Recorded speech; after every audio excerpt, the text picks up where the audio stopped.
Text is the dominant content format on the web. It's widely accessible and efficient to create. However, if you have comprehension difficulties, text can create a barrier to understanding. This is a timely issue for financial service firms because there's increasing pressure from the FCA to communicate with customers in ways they can understand. Images and videos are alternative content formats that can improve comprehension. The financial service industry is now beginning to see the importance of these other formats. When we use images and videos, they need to be accessible. Images and videos aren't just for those with comprehension difficulties. They can help everyone understand complicated financial concepts. By improving comprehension, we can help people make informed financial decisions, get support when they need it, and reach better outcomes.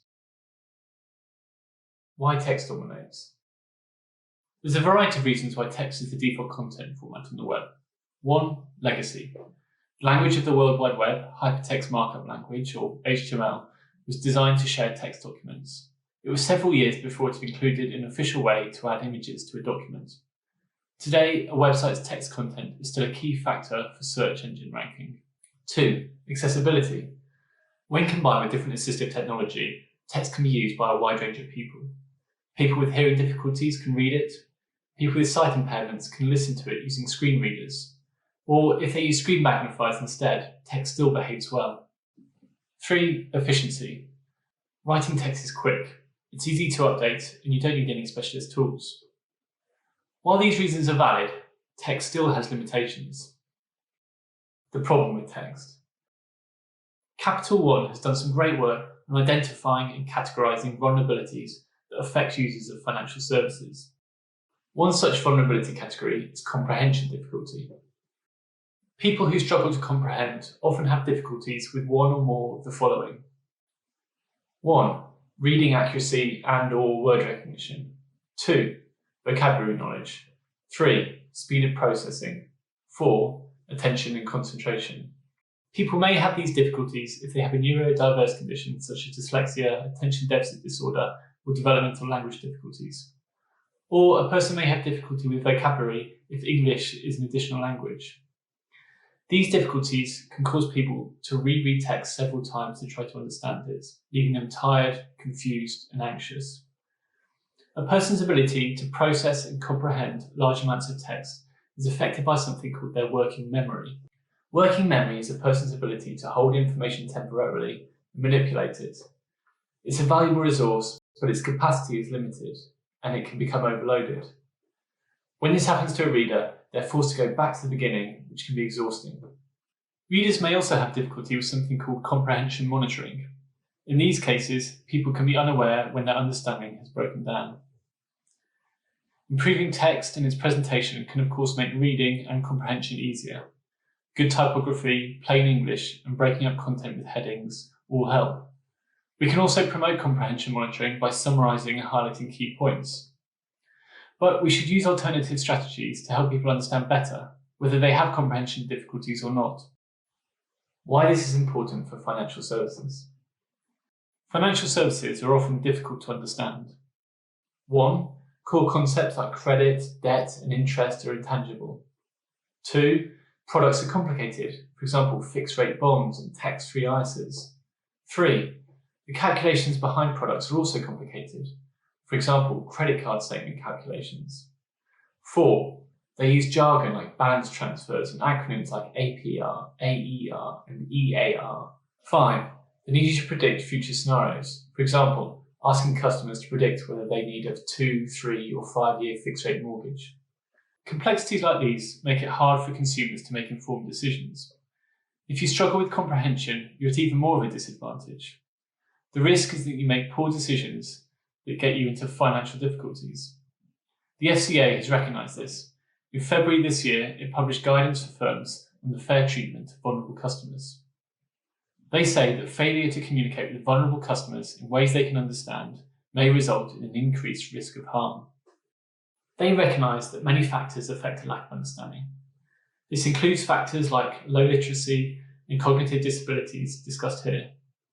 The FCA guidance states that firms should ensure all communications and information about products and services are presented in ways that are understandable for these consumers. If we want to treat customers fairly, we need to think differently about how we communicate with them. The alternatives to text. The alternatives to text are fairly obvious: images and video. Images and videos often feature on websites' marketing pages, but they use much less, if at all, when users get to pages dealing with more complicated information. Instead, text dominates on product detail pages, charges information, help pages, and terms and conditions. We need to stop viewing images as decorative elements or videos as superfluous. We need to recognise the power they have to improve understanding. The power of images. Let's examine what makes images such an effective communication tool. 1. Images communicate quickly. Images communicate meaning to a viewer in an instant. As a viewer, you may not be aware of all the different ways they do this. The simplest way images form meaning is when they resemble the thing they represent. A photograph of a person works in this way. In the field of semiotics, this is called an icon. In this example from Airbnb, online experiences are represented by an image that resembles one. At a glance, you understand how the service works. Images may also denote a concept through a connection, rather than resembling it directly. Smoke represents fire in this way. This is called an index. In this example from Headspace, they use a smile as an index of happiness. Or there may be no logical connection to what the image represents. For example, a no entry sign. This is called a symbol. On this page on Bulb's site, the links between the warning and chat symbols and the concept they represent are arbitrary. Meaning is instead created through a convention. Images can work as a metaphor, transferring their meaning to something else. In this example from Google, an image of a padlock transfers the concepts of security to the way they handle customer data. Images can also work as a synecdoche, where a part is used to represent a whole. For example, Big Ben can represent London. In the feature promotion here, Slack uses part of an enterprise, the building, to represent the whole. 2. Images reveal data. Data graphics, as Edward Tufte writes, reveal data. One of the examples Tufte provides is Dr. John Snow's dot map. Snow plotted the location of deaths from cholera in central London for September 1854. The map revealed that cholera was affecting those who lived near and drank from the Broad Street pump.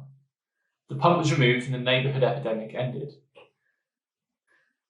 These maps, showing 3 peaks of coronavirus infections in the US, also reveal data. We can see how different geographies are affected across the 3 peaks, and the difference in the scale of infections. 3. Images support learning. Images and text used in combination can be even more powerful by making learning more effective. This is supported by a cognitive theory called dual coding. According to this theory, 2 information channels feed our working memory: the visual, known as the visuospatial sketchpad, and the verbal, known as the auditory loop. Receiving information in 2 different ways unlocks more working memory because you have access to both visual and verbal memory capacity. Studies of dual coding have also shown that information is retrieved more easily when it has been offered in 2 different ways. The theory being that information is encoded twice into your long-term memory. Robinhood, a US-based trading app, combines text and images to help people learn investment basics. Here, they explain how stocks work by visualizing a basic example. The power of video. Like images, there are several reasons why videos are so effective. 1. Videos communicate in multiple ways. Videos can communicate in more ways than images alone, allowing them to convey more information. Videos have movement and they can communicate action.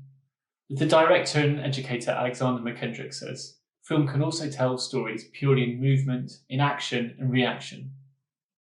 This example from Snoop, a money management app, shows how movement can communicate something as complicated as open banking. This video was the most successful during a recent benchmarking exercise at CX Partners, where we tested different ways to explain open banking. In this example from the BBC, a graph about coronavirus cases is animated over time. It's the motion here that helps to tell an alarming story. Video also provides an audio channel. We can make use of speech to provide extra meaning through pace, tone, emphasis, and intonation. 2. Videos engage. The richness of videos also makes them engaging. This is important if you're trying to explain a potentially dry subject matter. Explainer videos have become popular in marketing because of their ability to engage potential customers. A Forbes article claims that marketers using video see 49% faster growth in revenue on average. This video for Coin, a US fintech, is a great example of an explainer. The difference between a coin and any other card. All these cards are inside my coin. And I can pay. It's made by the agency Sandridge. Like most of their videos, it's clear, concise, and witty. These explainer videos are typically used for product marketing, but they could help with education and support content too. 3. Videos support learning. Dual coding theory also applies to video. They provide visual and verbal information simultaneously, strengthening the encoding process and helping people learn. A related educational strategy that applies to video is multisensory learning. This also proposes that people learn better if they're taught using more than one modality: visual, auditory, kinesthetic, or tactile. The 2009 Jim Rose report on how to teach people with dyslexia and learning difficulties recommends multisensory teaching. In the UK, the Department for Education requires that children are taught phonics using this approach. It's also recognised by the British Dyslexia Association. YouTuber Dominic Wollerman uses video to help people learn about science. His multisensory approach makes complex scientific theories surprisingly understandable. In this example, he teaches us the basics of quantum physics in just 12 minutes 45 seconds. So quantum physics is the part of physics that describes the very smallest things in our universe: molecules, atoms, subatomic particles, things like that. 4. Videos can provide a big picture. People with dyslexia tend to be wholist learners that focus on the big picture, rather than analytic learners that focus on detail. Wholist learners prefer an overview of a topic and tend to get frustrated with fine detail. Summaries also help people who have difficulty with comprehension monitoring, the ability to check your understanding of text. This is where videos can play a role. They can be used to summarise a topic before it's detailed in a longer passage of text. BBC News occasionally provides a video summary at the top of an article before the text below goes into more detail. Using other formats for financial services. The examples from Robinhood, Snoop and Coin begin to illustrate how other content formats can be used in financial services. And there are other signs that the industry is recognising the value of these other formats. In the FCA's recent webinar on consumer vulnerability, they recommend offering multiple channels of communication so that vulnerable customers have a choice. They specifically highlight the use of video in a good practice example. A number of firms provide new customers, in particular, with short videos. This video may talk about the advice process that the customer will be taken through. It may be a triage video that talks about the generic risks and benefits of staying in a defined benefits scheme. It may even be a video explaining different terms that will be used during interactions with advisors. One of the big 5 banks, Lloyds, is also using video on their website's help and support section.